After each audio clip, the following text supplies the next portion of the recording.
अब हम आते हैं मध्यकालीन उत्तर भारत और दक्षिण भारत के शहर। मध्यकालीन अर्थात अंग्रेजों के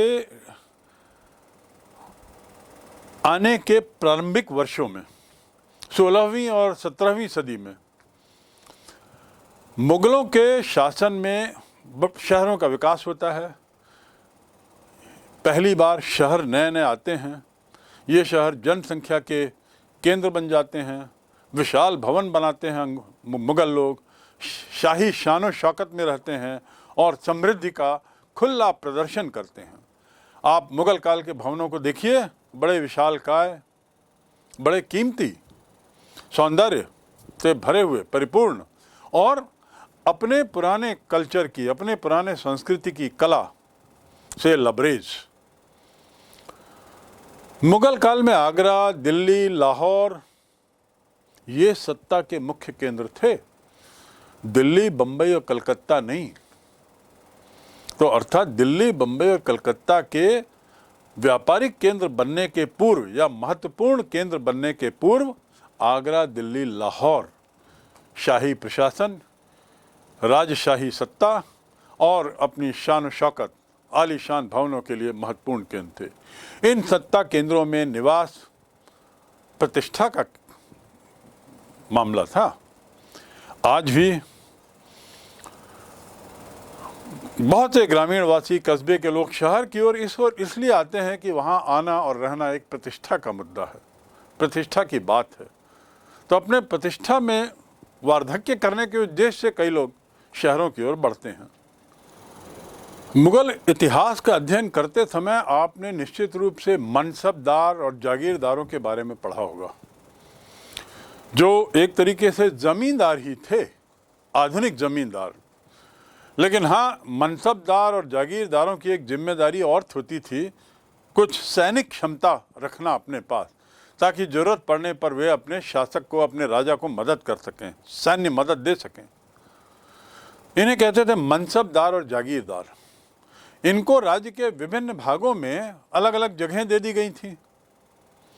अपने आवास मुख्य रूप से ये लोग शहरों में रखते थे। सत्ता के ये महत्वपूर्ण केंद्र बन गए थे। सम्राट और कुलीन वर्ग को अपनी सेवाएं देने के लिए अनेक लोग शहर में आने लगे। शिल्पकार कुलीन वर्ग के परिवारों की जरूरतों को पूरा करने के लिए कस्टमाइज्ड विशेष तरह के हस्तशिल्पियों का उत्पादन करने लगे। शहर की ज़रूरतों को पूरा करने के लिए गांव से भारी मात्रा में अनाज लाया जाता था। राजकोष जो था वो शाही राजधानी में स्थित होने के कारण राज्य का राजस्व भी नियमित रूप से राजधानी पहुंचता था, अर्थात दिल्ली, कभी आगरा। तो इस तरह से शहरों से, हमें छोटे कस्बों से और गांव से पूरा का पूरा हजूम राजस्व कर भरने के देने के नाम से राजधानी समय समय पर आते रहता था और उस हद तक इन कस्बों का राजधानी से संबंध था। मुगल काल में यदि हम बात करें तो लगभग सभी शहर, नगर दीवारों से घिरे रहते थे। उसमें कई प्रवेश द्वार होते थे और इन द्वार से आने जाने वाले लोगों पर नियंत्रण रखा जाता था, अर्थात नियंत्रित एंट्री और एग्जिट रहती थी। ये जो नगर थे, आप देखेंगे दिल्ली, आगरा और लाहौर आदि जो मुगल काल के शहर हैं, यहाँ पे बहुत सारे महल मिलेंगे आपको, बहुत सारे मंदिर, मकबरे, मस्जिद, बाग बगीचे, महाविद्यालय, शिक्षण केंद्र, बाजार और साथ ही कारवांसराय, जिसमें व्यापारी लोग जब एक जगह से दूसरी जगह अपना माल लेके जाते थे तो रात में या थकान के समय रुकने की ज़रूरत पड़े तो सराय आदि का निर्माण किया जाता था। तो इन जगहों में, इन शहरों में हम मूलतः ये चीज़ें बहुत पाएंगे। प्रशासनिक कार्यालयों, व्यापारिक केंद्रों के अलावा ये चीज़ें भी मुगल काल के शहरों में दिखती हैं। मस्जिद भी होती थी। महल और मुख्य मस्जिद नगर के आकर्षण के मुख्य केंद्र हुआ करते थे। दक्षिण भारत की मदुरई, कांचीपुरम, यदि इन शहरों की बात करें, दक्षिण में मदुरई देखिए कहाँ है, और कांचीपुरम जिसे कांची भी कहते हैं संक्षिप्त में, ये मुख्यतः मंदिर होने के कारण प्रमुख शहर बने। इन नगरों में मुख्य केंद्र मंदिर हुआ करते थे, महल आदि नहीं, जैसा कि उत्तरी भारत में था। और ये जो शहर हैं ये व्यापारिक गतिविधियों के भी महत्वपूर्ण केंद्र रहे, क्योंकि धार्मिक त्योहार आदि इन मंदिरों के आसपास ही होते थे। मेले का आयोजन भी इन मंदिरों के आसपास होता था। परिणाम स्वरूप क्या होता था, व्यापार के लिए व्यापारी लोग इन मंदिरों के आसपास बड़ी संख्या में आते थे, और तीर्थ के नाम से तो भारी संख्या में इन मंदिरों में लोगों का आना जाना होता था, जिससे कि व्यापार उस क्षेत्र में बड़ी सरलता से हो जाता था। परिणाम स्वरूप व्यापारी वहां आते थे। सामान्य रूप से शासक को धार्मिक संस्थानों का सर्वोच्च अधिकारी माना गया था और प्रमुख संरक्षक माना जाता था, चीफ पैट्रन माना जाता था। तो देखिए कैसे सत्ता और धर्म जुड़ी हुई थी। एक ही राजा राजनीतिक मुखिया और वही राजा धार्मिक रूप से मुखिया, संरक्षक के रूप में उन मंदिरों का माना जाता था, जो मंदिर इन शहरों के केंद्र बिंदु हुआ करते थे। हमें ये याद रखना होगा कि समाज और शहर में जो अन्य समूह और वर्ग थे, इन सत्ताशील और व्यापारी वर्ग के अलावा अन्य जो दोयम दर्जे के अन्य दर्जों के वर्ग थे, इनका जो स्थान था समाज में, उसके निर्धारण का आधार इस बात पर था कि वे सत्ता से कितने निकट हैं, वे शासक से कितने अच्छे संबंधों में हैं। अर्थात वह समाज का वह वर्ग यदि शासक से बहुत निकट का संबंध है तो समाज में उसकी प्रतिष्ठा ऊपर की है। यहाँ ये बात ध्यान रखने योग्य है, उल्लेखनीय है कि मध्यकालीन शहरों में शासक वर्ग के वर्चस्व वाली सामाजिक व्यवस्था का बोलबाला था। शासक वर्ग सबसे ऊपर, वैसे जैसे कि वे शहर जहाँ सत्ता है, शासन है, राजनीति है, वे शहर सबसे ऊपर। तो शासक वर्ग वर्गीकरण के सामाजिक वर्गीकरण में सर्वोच्च स्थान रखता था। इस सामाजिक व्यवस्था में हर व्यक्ति से अपेक्षा होती थी कि समाज में वह अपने स्थान से भली भांति वाकिफ हो, वो जाने कि समाज के वो किस वर्ग का हिस्सा है। इस व्यवस्था को बनाए रखने के लिए उत्तर भारत के जो नगर थे, उनमें कोतवाल नाम का एक अधिकारी होता था, जिसका एक कार्य था सुनिश्चित करना कि व्यक्ति अपने वर्ग के अनुसार समाज में रहें। उस अधिकारी का नाम था कोतवाल। कोतवाल लोग नगर में कानून व्यवस्था बनाए रखने के लिए जिम्मेदार होते थे, नगर के आंतरिक विषयों की भी देखभाल करते थे और ये सुनिश्चित करते थे कि समाज में शांति बनी रहे, समाज का हर वर्ग अपने दायरे में रहे। यह कोतवाल का काम था। अब मुगल काल के पूर्व, फिर मुगल काल, और अब हम आते हैं 18वीं शताब्दी। 18वीं शताब्दी अर्थात वह काल जब अंग्रेज लोगों ने काफ़ी कुछ प्रारंभ कर दिया था अपनी गतिविधियां। हम नगरों के स्वरूप में हम परिवर्तन कुछ देखने लगते हैं इस काल में। बदलते हुए राजनीतिक समीकरण में, जिसमें मुगल सत्ता पीछे धकेल दी जाती है, मराठा भी पीछे हो जाते हैं और अंग्रेजी सत्ता का उद्भव होता है, प्रादुर्भाव होता है, तो अंग्रेजी सत्ता के आने के परिणाम स्वरूप नगरों में क्या बदलाव आते हैं। जैसा मैंने बताया कि राजनीतिक और व्यापारिक पुनर्गठन होता है अंग्रेजों के आने से, और अब दिल्ली, आगरा, लाहौर आदि से हटकर बम्बई, कलकत्ता, चेन्नई, मद्रास ये मुख्य केंद्र बनने लगते हैं। पुराने नगरों का पतन होने लगता है, उनका ह्रास होने लगता है, नए नए नगर बनने शुरू होते हैं। मुगल सत्ता के जाने के बाद या जाने के कारण उनके शासन से जो संबंधित नगर थे उनमें गिरावट आने लगती है। नई दिल्ली, आगरा, ये अब अपना जो राजनीतिक वर्चस्व था, राजनीतिक प्रभुत्व था, उसे खोने लगते हैं। जहां बम वहां हम, ऐसी वाली बात यदि मैं करूं तो जहां सत्ता वही मुख्य।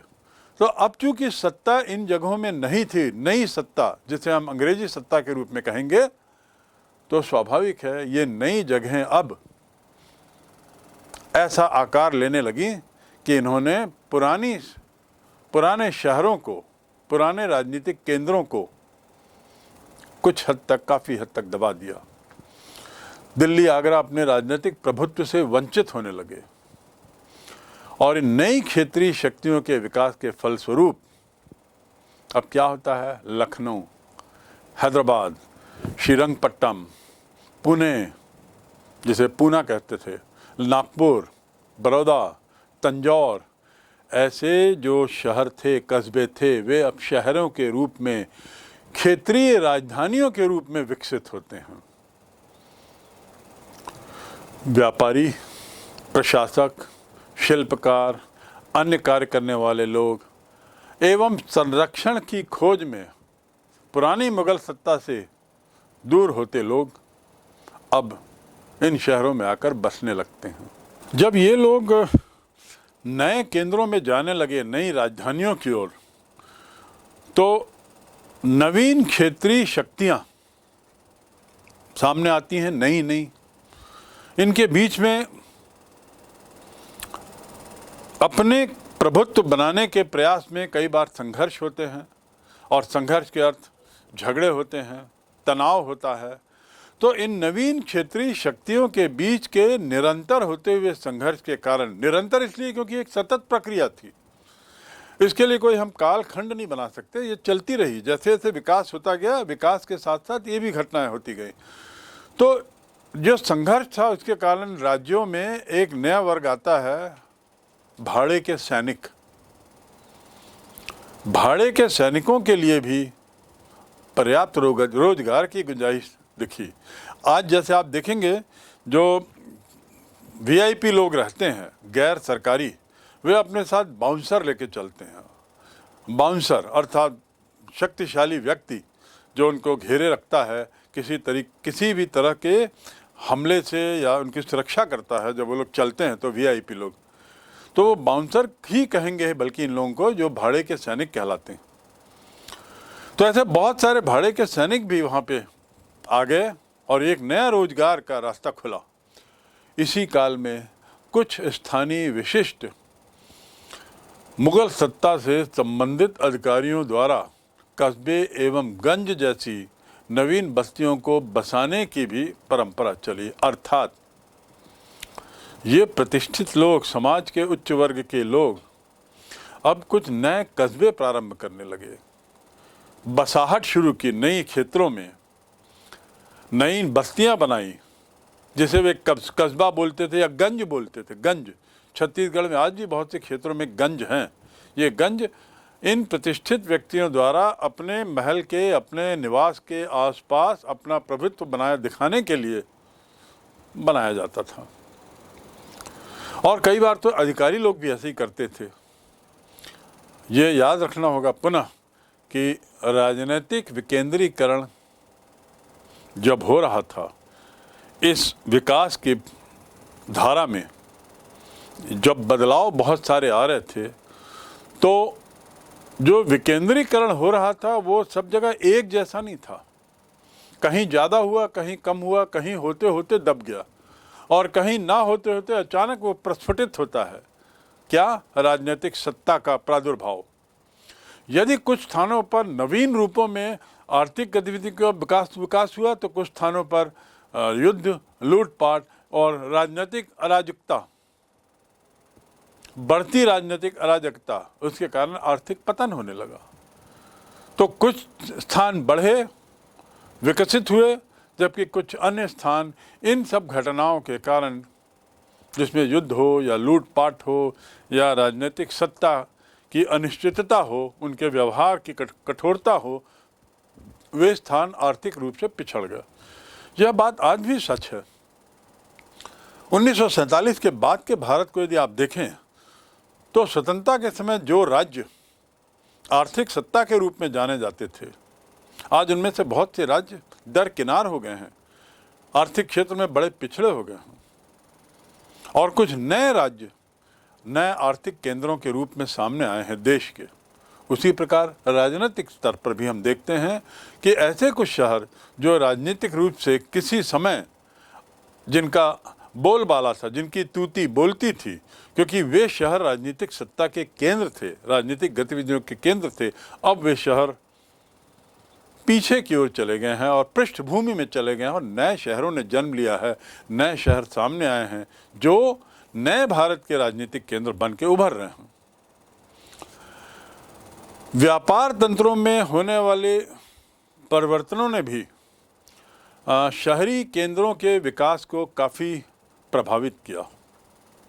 अर्थात राजनीतिक सत्ता ही नहीं, व्यापार से भी शहरी केंद्रों में बदलाव हुआ और व्यापारिक तंत्र के विकसित होने की जो प्रक्रिया थी अलग अलग जगहों में अलग अलग थी, अलग अलग गति में थी। मुगल काल में यूरोपीय व्यापारिक कंपनियों ने साम्राज्य के विभिन्न स्थानों में अपनी अपनी बस्तियां बना ली थी, जो मैं बता चुका हूं। 1605 में आए थे और 1700 आते आते चाहे फ्रेंच हों, चाहे इंग्लिश हों, डच हों, पोर्चुगीज़ हों, स्पेनिश लोग हों, इन लोगों ने अपनी अपनी कॉलोनियाँ बना ली, अपनी अपनी बस्तियाँ बना ली। उदाहरण के लिए 1510 में पुर्तगाल ने गोवा में बनाया, पणजी में, जो वहाँ की राजधानी है वर्तमान में। डच लोगों ने तो 1605 में मछलीपट्टनम में, डच अर्थात हॉलैंड के लोग, हॉलैंड का दूसरा नाम नीदरलैंड भी है, यहाँ के लोगों को डच कहते हैं। डच लोगों ने मछलीपट्टनम में 1605 में ही, अंग्रेज़ों ने 1639 जैसा मैंने पूर्व में बताया मद्रास में, और फ्रांसीसियों ने 1673 में पांडिचेरी में अपनी बस्तियां बनाई, अपनी कॉलोनियां बनाई और ऐसा करते हुए अपना आधिपत्य दिखाने का प्रयास किया। व्यापारिक गतिविधियों के विकास एवं विस्तार के साथ साथ इससे जुड़े हुए नगर वे भी विकसित होते हैं, स्वाभाविक है। जैसे राजनीतिक गतिविधियों ने प्रभावित किया इसके विकास को, ऐसी व्यापारिक गतिविधियों ने भी विकास को प्रभावित किया। 18वीं सदी के समाप्त होते होते तक एशिया में स्थल आधारित साम्राज्यों के स्थान पर शक्तिशाली जल आधारित साम्राज्य विकसित होते हैं। इस बदलाव को हमें समझना होगा। पहले जो साम्राज्य होते थे, वे लोग जिन क्षेत्रों को कब्जा करते थे वे मूलतः वे क्षेत्र होते थे जो जल से, समुद्रों से कोसों दूर हैं, अर्थात जमीन के आधार पर कब्जा होता था।